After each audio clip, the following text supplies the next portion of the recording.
So this woman is on a throwaway account, basically asking for advice, and the advice is simply divorce that man. She says, I have severe claustrophobia and my husband locked me in a closet. How do I move on from this? You leave. That's pretty much how you move on from this. But let's look at the story. She says, I feel so bad even having to write this. I have severe claustrophobia.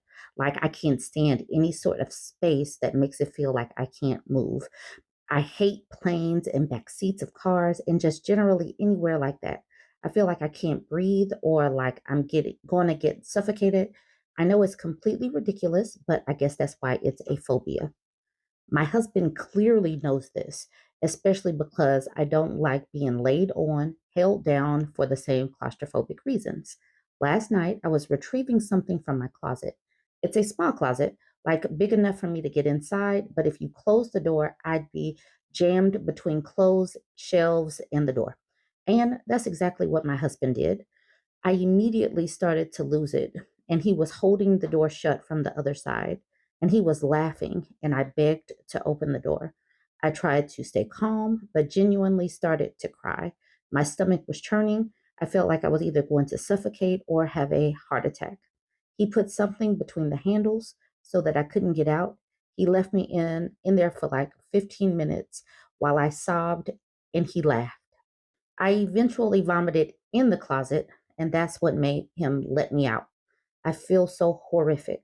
Why would my husband do this? He knows I'm claustrophobic. He could hear me crying and begging. I feel violated. Is that over dramatic? Why are these significant others so mean spirited to their spouses? I don't get laughing at somebody else's pain. I don't get it.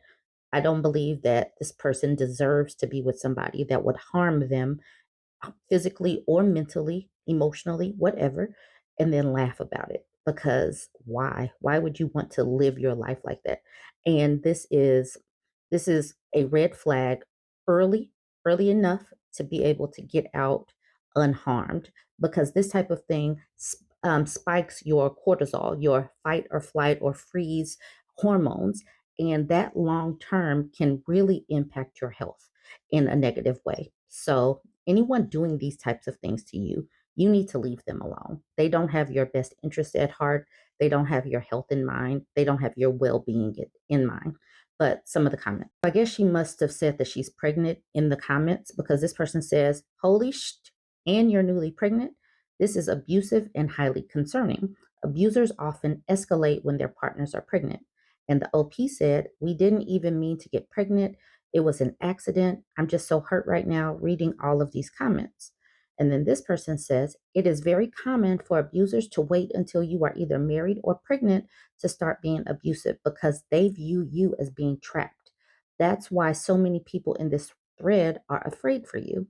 You still have options right now, regardless of if you what you decide for the pregnancy. Please leave and go somewhere safe. He can pretend to be good to you until you're fully trapped with a baby, but he is not a safe person. This person says the husband trapped her metaphorically with the pregnancy and then literally in the closet. Absolutely, but she does still have options.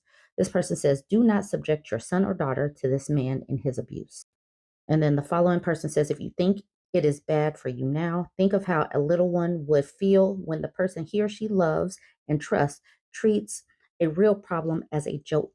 Think of how you would feel if you couldn't protect this precious little being. Okay, so this person says, so your abusive husband tortured you, divorce him. OP, you are 6 weeks pregnant.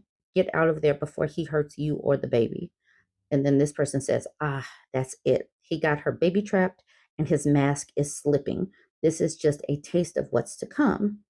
And then somebody is like, God, why am I not shocked to see this? And then finally, because this is what abusers legitimately do, they start turning as a woman is pregnant because they feel they have trapped them. It is so common. It's so common that people keep making this same statement. People keep dropping the links for Why Does He Do That by Lundy Bancroft. I have talked about that book before. Y'all, you know, people always want to say stuff like vet him, vet him. A lot of the times the mask doesn't slip until the man feels like she is trapped with marriage, kids, a move across the country where she doesn't have the support system. So please stop victim blaming women when somebody does change, because we cannot vet someone making changes. All we can do is adjust when their behavior changes and do the right thing or do the best thing for ourselves then. Y'all jump in the comments. Let me know what you think. Don't forget to like, comment, and share. A man is asking if he's the a-hole. So just know that he probably is. He says, am I the a-hole for divorcing my wife because our SMEX life will never be what it used to be? When my wife was pregnant, her libido dropped. I searched around on the internet about it, and apparently it's very common in case of pregnancy and postpartum. So I didn't push it any further. Then she gave birth and no sex. I waited a year to broach the conversation about it because apparently breastfeeding decreases libido. After a lot of discussions, we went to therapy. Couples therapy was a very different experience to me.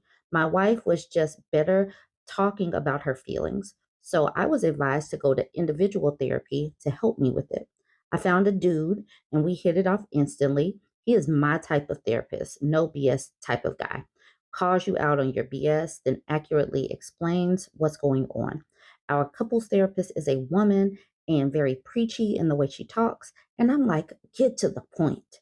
So, a few months into couples therapy, and the conclusion was I need to manage my expectations regarding SMEX, that we are not going to be having that much, and that the quality of SMEX that we once were having.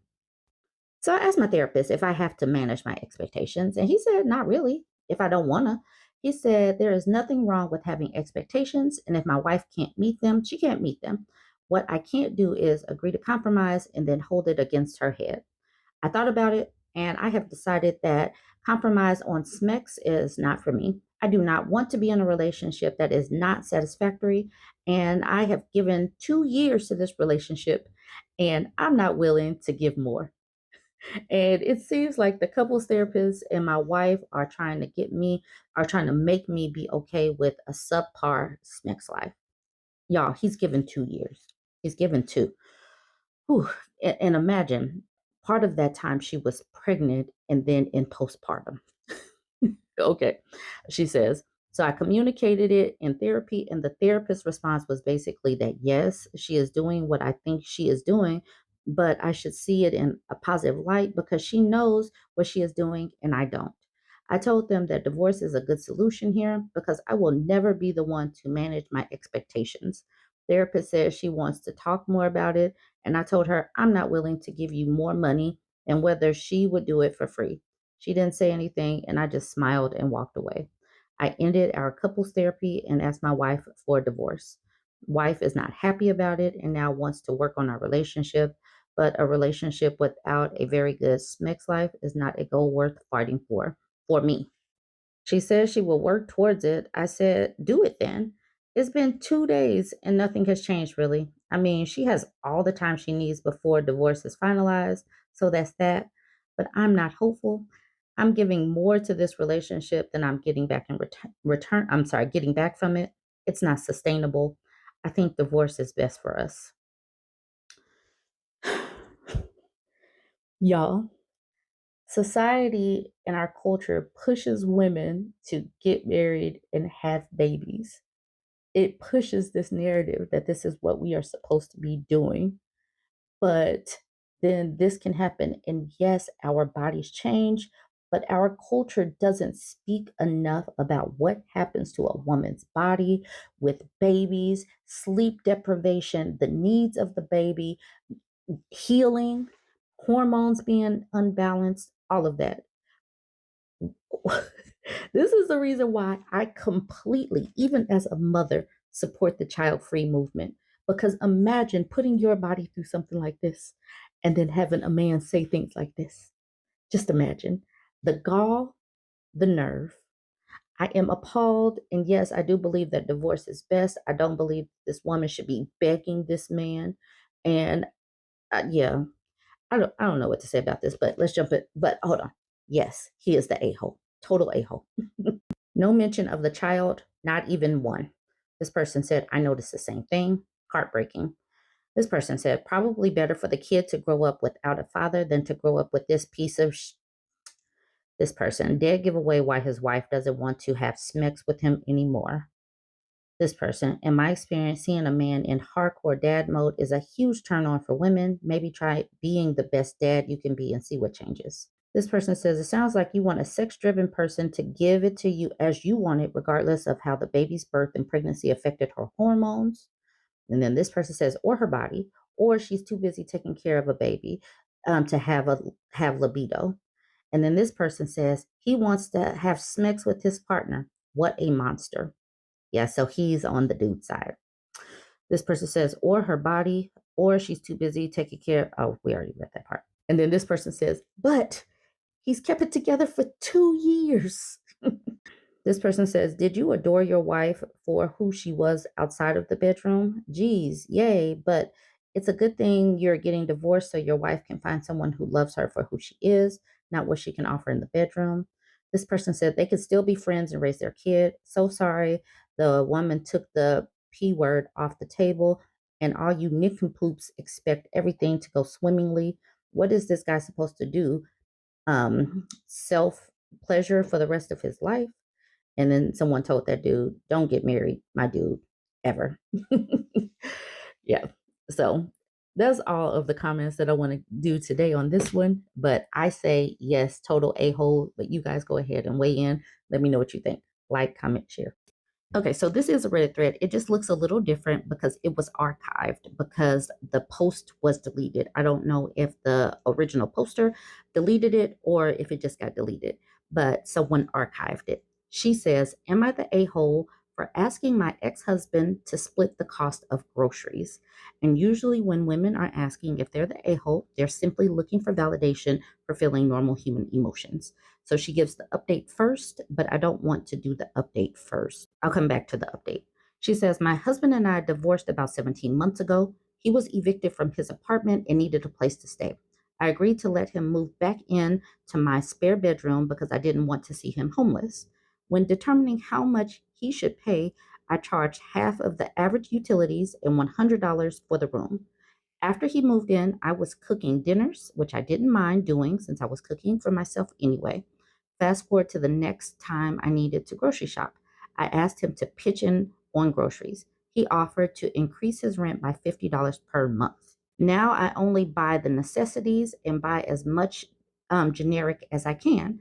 I added up the ingredients for 3 cheap meals and split it in half, then added the cost for toilet paper, telling him that $50 a month could get him maybe 6 meals, toilet paper and laundry soap. He fought me about it and thinks the rent I charge him should cover groceries also. One of the reasons I agreed to let him move in was because I am working 2 jobs and struggling to pay the bills. Am I the a-hole for asking him to split the cost of groceries? FYI, most roommates split the rent and utilities. I had to get an equity loan during the divorce to pay him what was owed to him for me keeping the house. All right, keeping the house. So my mortgage went from $780 per month to $740. If we were splitting everything, he would have to pay $570 per month, and he only pays $300. Now I'll come back up to the update. It says one question asked was, what did he do with the money from HELOC? I don't know what he did with it, but it was gone within 6 months after our divorce. Why was he evicted? He had a disagreement with the apartment manager due to security issues in his building and things were not being fixed timely. He withheld rent for a month in an attempt to get them to address his complaints. Before reading many of the comments of how I am being a doormat, I knew I was being one, and I agree with you. Lastly, I told him he has 30 days to find another place. All right, so she has heard y'all's comments, and maybe that's why she pulled the post. Some of the comments, not the a-hole, but why did you bother to divorce him if you were going to support him, subsidize him, and put up with his BS? $50 a month for cooked meals? Good grief. I don't understand why we allow ourselves to be used like this, but we have got to just start saying no and create some boundaries. We have got to be okay with creation boundaries. This person, this is the I think this is the woman. She says, you are right. I never intended to let him move back, but my toxic trait is having a good heart.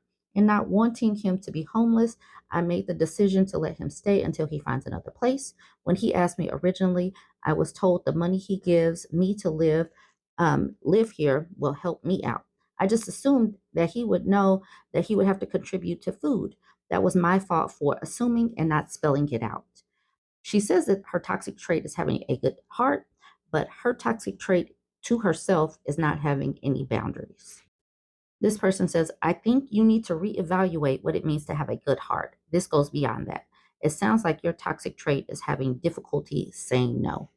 Absolutely. He knows this and is taking advantage. If he becomes homeless, that is not your problem. It doesn't make you a bad person. This person says, yeah, this toxic trait is being a pushover, a really nice one for sure. But having a good heart isn't a toxic trait.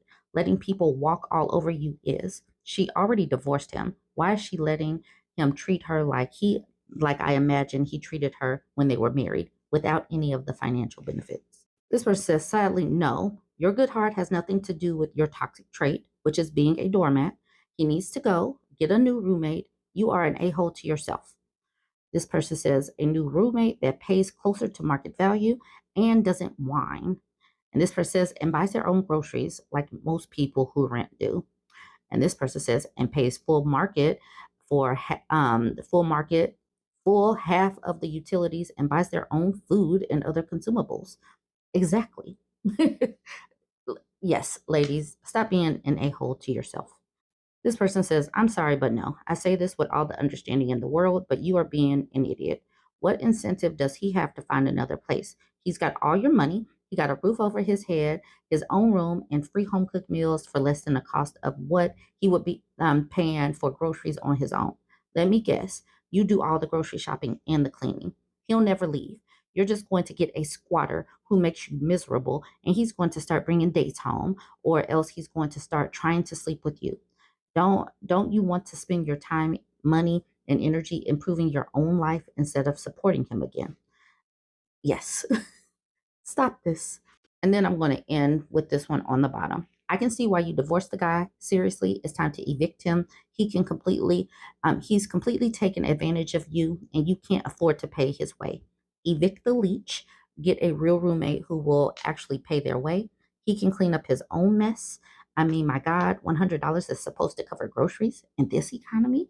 He knows what he's doing. He knows it was not supposed to cover groceries. This is not your fault. Don't fall for his manipulative BS and let him play you like this. On top of that, you're doing the cooking. Let me guess, he also makes you clean up after him, doesn't he?